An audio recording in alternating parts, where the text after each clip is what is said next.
the structure of DNA.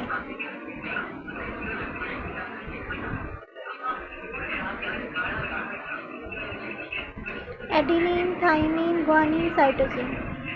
And what holds DNA strands together? Peptide bonds and hydrogen bonds. Sorry, peptide bonds, not peptide bonds, it's hydrogen bonds.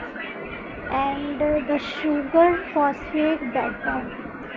And from DNA to proteins.